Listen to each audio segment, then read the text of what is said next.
Hoje, a paciência de Sara acaba. Ela tenta dar um jeitinho na promessa de Deus usando a serva Agar. E isso cria um problema que dura até hoje. Mas em Lucas, Jesus mostra sua verdadeira glória, provando que quem espera em Deus vê o céu aberto. Dia 9. O perigo dos atalhos. Bem-vindo ao canal Abrindo a Mente. A leitura de hoje será Gênesis, capítulo 16, Lucas, capítulo 9, versículo 28 ao 62 e Salmos, capítulo 9. Prepare o seu coração. Gênesis, capítulo 16. A origem dos árabes ismaelitas. A mulher de Abrão, Sarai, não lhe dera filho, mas tinha uma serva egípcia chamada Agar. Então Sarai propôs a Abrão: Ouve, te peço, o Senhor não permitiu que eu desse à luz. Portanto, toma minha serva, talvez por intermédio dela eu venha a ter filhos. E Abrão atendeu à sugestão de Sarai. E assim, depois de 10 anos em que Abrão habitava na terra de Canaã, sua esposa Sarai tomou Agar, a egípcia, e a entregou como mulher a seu marido, Abrão. Este teve relações sexuais com Agar, que ficou grávida. Quando Agar se viu grávida, começou a olhar sua senhora com arrogância e desprezo. Então Sarai queixou-se a Abrão: Tu és responsável pela injúria que me está sendo feita. Coloquei minha serva entre teus braços, e desde que se viu grávida, ela começou a tratar-me com desprezo. Que o Senhor faça cair sobre ti a afronta que venho sofrendo. Mas Abrão ponderou: Pois bem, tua serva está em tuas mãos. Faze como melhor te parecer. A partir desse momento, Sarai passou a maltratar sua serva de tal maneira que Agar fugiu. Contudo, o anjo do Senhor encontrou Agar perto de uma fonte no deserto, no caminho de Sur, e indagou-lhe: Agar, serva de Sarai, de onde vens e para onde vais? Ao que ela declarou: Fujo da presença de minha senhora Sarai. Então o anjo do Senhor orientou-a: Volta para tua senhora e sê-lhe submissa. O anjo do Senhor lhe prometeu: Eu multiplicarei grandemente a tua descendência, de tal maneira que não será possível contá-la. E o anjo do Senhor concluiu: Estás grávida e darás à luz um filho, e tu lhe darás o nome de Ismael, porquanto Yahvé te socorreu em teu sofrimento. Contudo, ele será como um jumento selvagem do deserto. Ele lutará contra todos e todos guerrearão contra ele. Ele viverá em hostilidade contra todos os seus parentes. A Yahvé, que lhe falou, Agar deu este nome: Tu és El-Roi, o Deus que me vê, pois Deus havia falado com ela. E ela questionara a si mesma: Teria eu visto aquele que me vê? É por esse motivo que este poço, que fica entre Cádiz e Bered, foi chamado de Ber-Lai-Roi, poço daquele que vive e me vê. Agar deu à luz um filho de Abrão, e este deu ao menino o nome de Ismael. Abrão tinha 86 anos quando Agar o fez pai de Ismael. Lucas, capítulo 9, versículo 28 ao 62. Alguns veem a glória de Jesus. Passados quase 8 dias após o pronunciamento destas palavras, Jesus tomou consigo a Pedro, João e Tiago, e subiu a um monte para orar. Enquanto orava, a aparência do seu rosto foi se transformando e suas roupas ficaram alvas e resplandeceram como o brilho de um relâmpago. Então surgiram 2 homens que começaram a conversar com Jesus.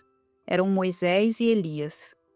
Apareceram em glorioso esplendor e falavam sobre a partida de Jesus, que estava para se cumprir em Jerusalém. Pedro e seus amigos estavam dormindo profundamente, mas despertaram de súbito e viram a fulgurante glória de Jesus e os 2 homens que permaneciam com ele.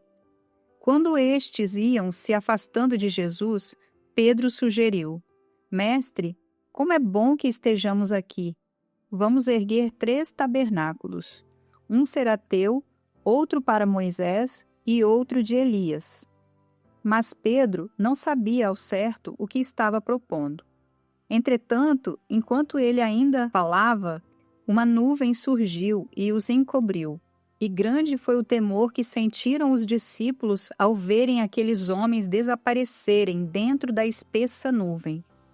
Então, dela propagou-se uma voz, afirmando: Este é o meu filho, o escolhido.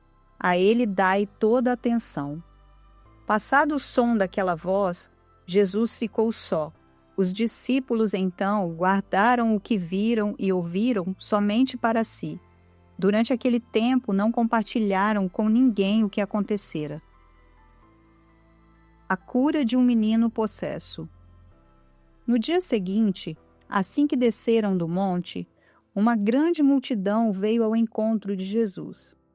De repente, um homem surgiu do meio da multidão, clamando em alta voz: Mestre, suplico-te que socorras meu filho, o meu único filho.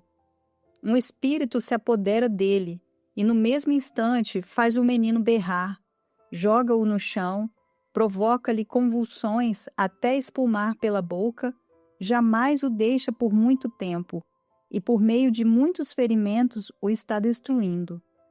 Roguei aos teus discípulos que expulsassem o espírito maligno, mas eles não conseguiram. Então declarou Jesus: Ó geração sem fé e perversa, até quando estarei convosco e sofrerei com essa incredulidade? Trazei-me aqui o teu filho. Enquanto o menino caminhava em sua direção, o demônio o lançou por terra em convulsão. Porém Jesus repreendeu o espírito imundo, curou o menino e o entregou de volta a seu pai. Jesus prediz a sua morte outra vez. Diante disto, todos ficaram pasmos perante o poder majestoso de Deus. E enquanto todas as pessoas estavam maravilhadas com seus feitos, todos prodigiosos, ele comunicou aos seus discípulos: Dai toda a vossa atenção às palavras que vos passo a revelar. O Filho do Homem está prestes a ser entregue nas mãos dos homens. Todavia, eles não conseguiam entender o significado de tais palavras, pois foi-lhes vedado esse entendimento, a fim de que não as compreendessem. E tinham receio de pedir mais explicações a Jesus a este respeito. Quem é o maior no reino? Emergiu entre os discípulos uma discussão sobre quem, dentre eles, seria o maior. Mas Jesus, conhecendo os seus anseios mais íntimos, tomou uma criança e a colocou em pé, ao seu lado. Então afirmou: Quem recebe esta criança em meu nome, recebe a minha própria pessoa. E quem me recebe, está recebendo aquele que me enviou.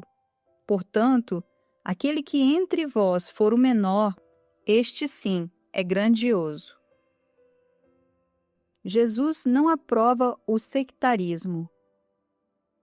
Então replicou João: Mestre, vimos um homem expulsando demônios em teu nome e nos dispusemos a tentar impedi-lo, pois afinal ele não caminha conosco.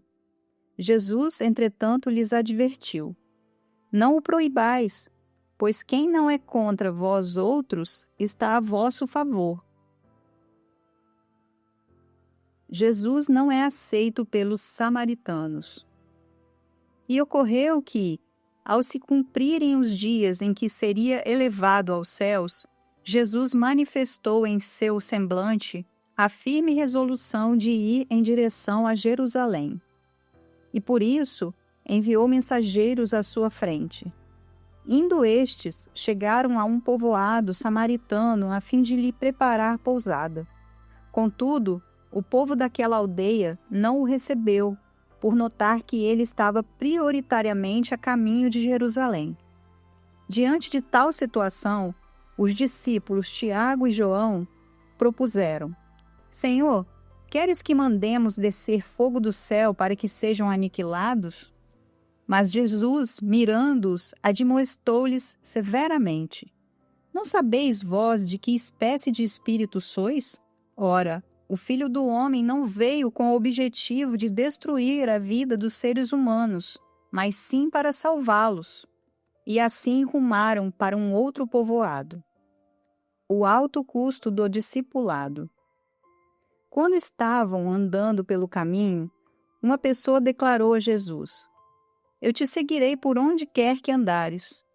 Mas Jesus lhe replicou: As raposas têm suas tocas e as aves do céu têm seus ninhos, mas o Filho do Homem não tem onde repousar a cabeça. Entretanto, a outro homem fez um convite: Segue-me.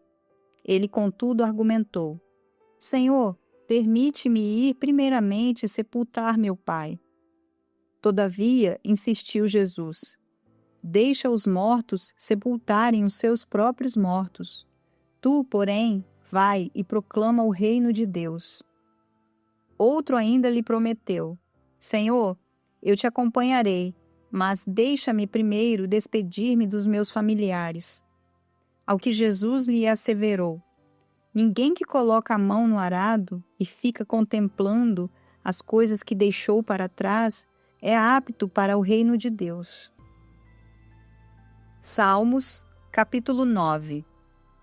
Graças a Deus, justo juiz. Um salmo de Davi.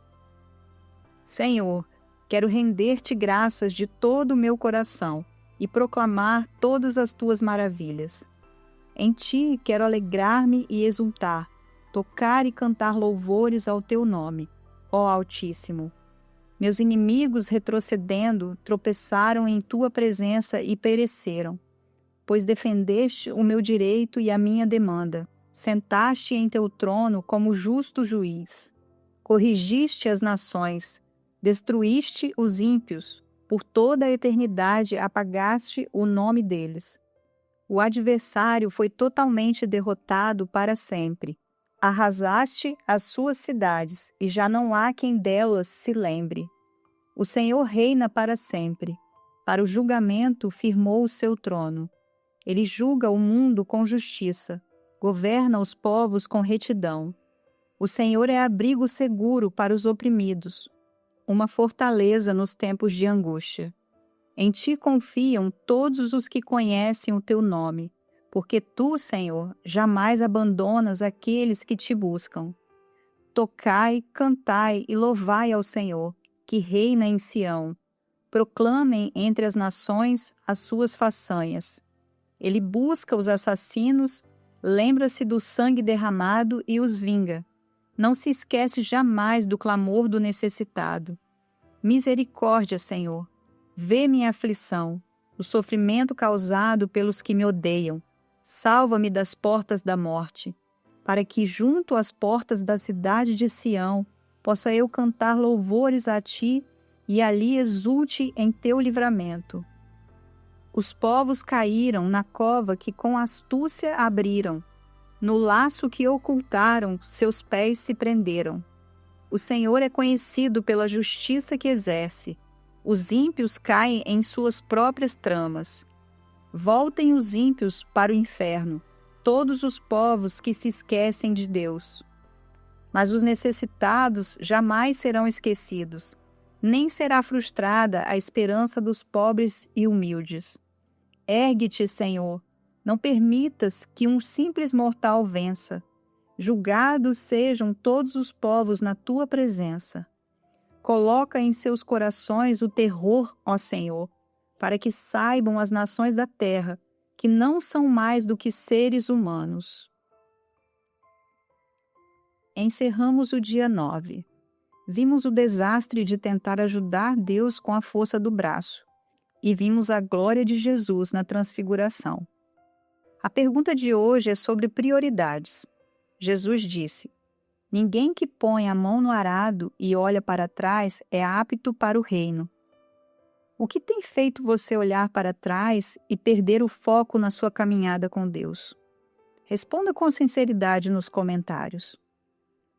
Amanhã, dia 10. A mudança de nome e a queda de Satanás.